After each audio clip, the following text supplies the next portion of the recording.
Oh man, you want to talk about opening up Pandora's box. Little did I know when I started looking up old Thanksgiving recipes that I would find so many weird things.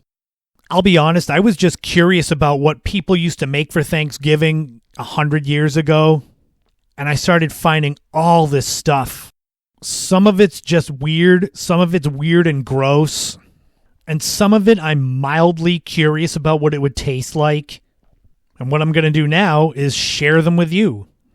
As with all of these top fives, it's in no particular order. It's all subjective.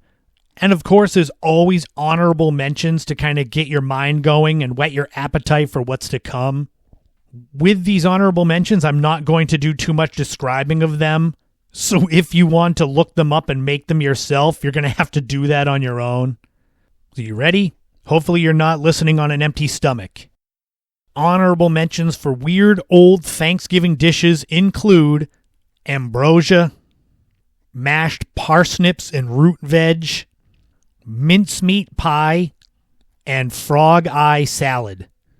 So just to leave you not in suspense, frog eye salad has nothing to do with frogs, just so you know. Did you recognize any of those? Well, get ready. Here we go for the actual top 5. I should put a disclaimer with some of these of how gross they are. Number 1 is hot Dr. Pepper. Yes, you heard that right, the soda. This is fairly basic and straightforward. You take the Dr. Pepper soda, put it in whatever cup, glass you have, heat it up either on the stove or microwave, and pour it over slices of lemon. This was popular in the 1960s. There are ads for it. I don't know where the idea came from to heat up soda and pour it over lemons. But reading some reviews, people said it had a bad chemical aftertaste. These are the ones that made it recently. But who knows, maybe a different hot soda over lemon would taste better, but I'm not going to try. Number 2 is Mayo, Jello, cranberry sauce candles.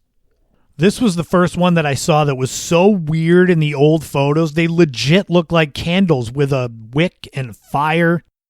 The recipe says you mix apples with cranberry sauce, mayonnaise, a little lemon juice and salt, and then a package of gelatin, Jello. And you make them into these candles. If you go look them up and look at the photos, it's terrifying. It looks like, at best, it's spam. At worst, it's like human body parts. From the looks of the ads I saw, this seems to have been popular in the 50s and 60s as well. But my God, who came up with the idea to mix mayo and Jello and make candles out of it?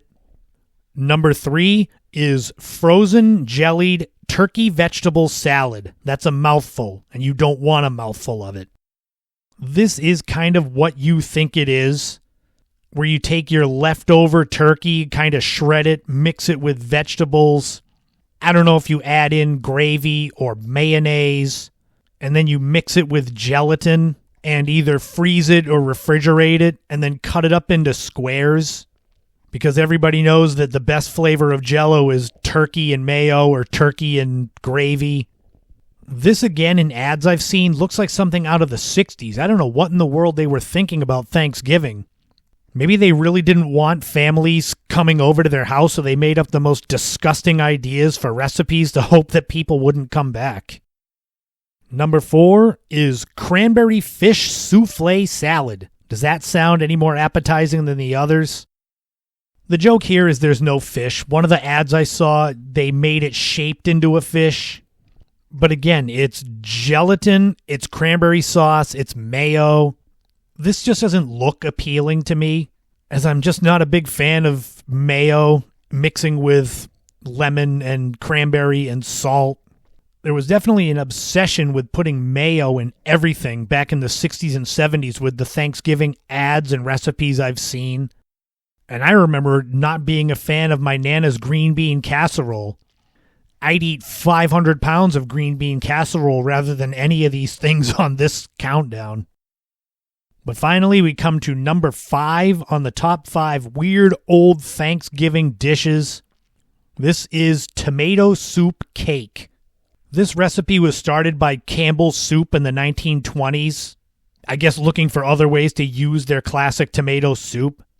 But no matter how sweet you make the rest of the filling, adding tomato soup into a cake is not good. Basically, the idea came from finding a way to make your rations last longer during the Depression and World War II. But the recipe is everything you would expect in a cake and then tomato soup. So I don't know. You can find recipes for it still online. Good luck to you if you decide to try to make it. But yeah, that's 5 pretty rough recipes right there.